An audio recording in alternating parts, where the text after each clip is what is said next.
सोचिए, एक ऐसा गांव जहां करीब 200 साल पहले हजारों लोग रहा करते थे और फिर किंवदंतियों के अनुसार एक ही रात में वो सब के सब गायब हो गए। पीछे अगर कुछ छूटा तो बस एक श्राप कि ये गांव फिर कभी आबाद नहीं होगा। आखिर उस एक रात में ऐसा क्या हुआ था? क्या आज भी उन पालीवाल ब्राह्मणों की आत्माएं यहां भटकती हैं? चलिए आज भारत के सबसे डरावने और रहस्यमयी गांव कुलधरा की कहानी की तह तक चलते हैं। राजस्थान के जैसलमेर शहर से करीब 8 किलोमीटर दूर थार रेगिस्तान के बीचों बीच कुछ खंडहर बिखरे पड़े हैं। ये सिर्फ टूटी फूटी दीवारें और वीरान गलियां नहीं हैं, बल्कि ये खुशहाल और शानदार अतीत के गवाह हैं। यह है कुलधरा, जो कभी पालीवाल ब्राह्मणों का घर हुआ करता था। आज से लगभग 800 साल पहले 3वीं सदी के आसपास पालीवाल ब्राह्मणों ने इस जमीन पर अपने घर बसाए थे। ये लोग सिर्फ पुजारी नहीं थे, बल्कि अपने जमाने के माहिर किसान, होशियार व्यापारी और बेहतरीन टाउन प्लानर थे।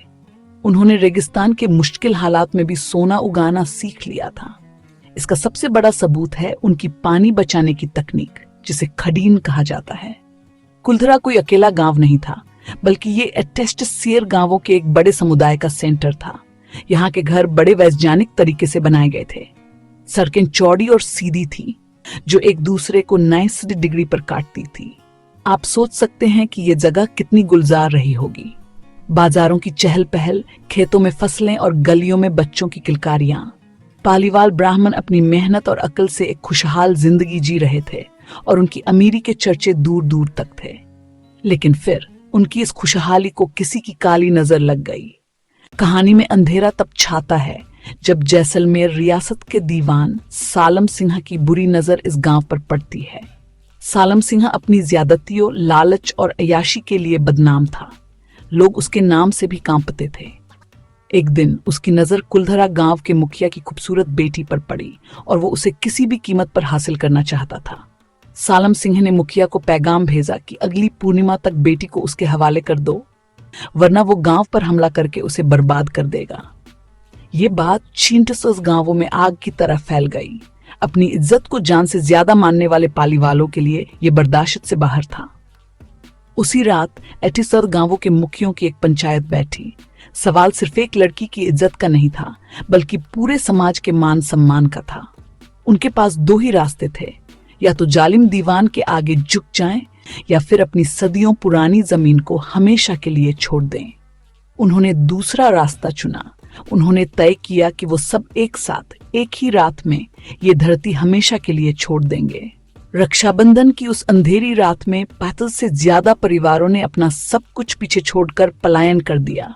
वो रातों रात ऐसे गायब हुए जैसे यहाँ कभी कोई था ही नहीं।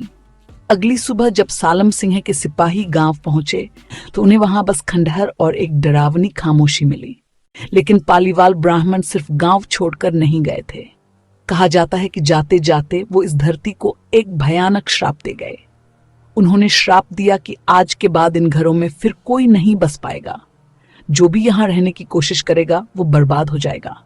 और लोग मानते हैं कि उनका ये श्राप आज भी कुलधरा की हवाओं में गूंजता है।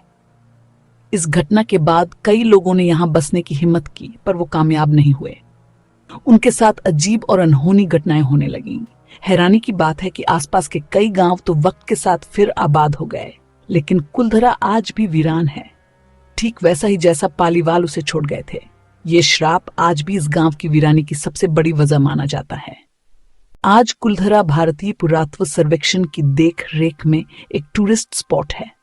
दिन के उजाले में हजारों लोग इन खंडहरों को देखने आते हैं, उस कहानी को महसूस करने आते हैं जो इन दीवारों में सदियों से दफन है। जब आप कुलधरा की सूनी गलियों में चलते हैं तो एक अजीब सी सिहरन महसूस होती है। टूटे फूटे घर, वीरान मंदिर और खामोश रास्ते। ऐसा लगता है मानो वक्त यहीं ठहर गया हो। कई टूरिस्ट्स और स्थानीय लोगों ने यहाँ अजीब अनुभवों का दावा किया है। कुछ का कहना है कि उन्हें रात में औरतों के बात करने, उनकी पायल और चूड़ियों की आवाजें सुनाई देती हैं। कुछ ने बच्चों के खेलने और रोने की आवाजें सुनने का भी जिक्र किया है। कई बार परछाइयों को हरकत करते हुए देखने के दावे भी सामने आए हैं। इन्हीं दावों के चलते दुनिया भर के पैरानॉर्मल एक्सपर्ट्स यहाँ खींचे चले आते हैं। भारत की कई पैरानॉर्मल टीमों ने यहाँ रात में रुककर जांच करने की कोशिश की है। उनके घोस्ट बॉक्स और ईएमएफ मीटर जैसे उपकरणों ने यहाँ कुछ असामान्य गतिविधियों को दर्ज करने का दावा किया है। एक मशहूर किस्सा ये भी है कि दिल्ली की एक पैरानॉर्मल टीम की गाड़ियों पर सुबह बच्चों के हाथों के निशान मिले, जबकि आसपास कोई बच्चा नहीं था। इन्हीं वजहों से सूरज ढलते ही इस गांव के गेट बंद कर दिए जाते हैं और यहाँ किसी को भी रुकने की इजाजत नहीं है। तो सवाल वही है कि कुलधरा की इन कहानियों में कितनी सच्चाई है? क्या ये सब सिर्फ लोगों का वहम है जो इस गांव के दुखद इतिहास और वीरानी से पनपा है, या फिर यहाँ सच में उन पालीवाल ब्राह्मणों की आत्मा इंसाफ का इंतजार कर रही हैं? आपको क्या लगता है? क्या ये गांव वाकई में हॉन्टेड है या ये सिर्फ एक ऐतिहासिक कहानी है जिसे समय ने और भी रहस्यमयी बना दिया है? अपनी राय हमें नीचे कमेंट्स में जरूर बताइए। कुलधरा की कहानी के दो पहलू हैं। एक तरफ इसका ऐतिहासिक सच है जो एक जालिम दीवान के अत्याचार और एक स्वाभिमानी समाज के बलिदान को दिखाता है। वहीं दूसरी तरफ लोक कथाएं और पैरानॉर्मल दावे हैं जो इसे भारत की सबसे डरावनी जगहों में से एक बनाते हैं। विज्ञान शायद इन भूतिया कहानियों को न माने, लेकिन जो लोग यहाँ आकर उस अजीब सी उदासी और बेचैनी को महसूस करते हैं, उनके लिए ये सिर्फ एक कहानी नहीं है। कुछ इतिहासकार ये भी मानते हैं कि गांव के वीरान होने की वजह सालम सिन्हा का अत्याचार, बढ़ता हुआ लगान और पानी की कमी जैसे कई कारण हो सकते हैं। चाहे वजह जो भी रही हो, नतीजा आज हमारे सामने है। एक ऐसा गांव जो अपने सीने में कई राज दफन किए खामोश खड़ा है। लेकिन उस रात का पूरा सच क्या था, ये शायद हमेशा के लिए इन खंडहरों में ही कैद रहेगा।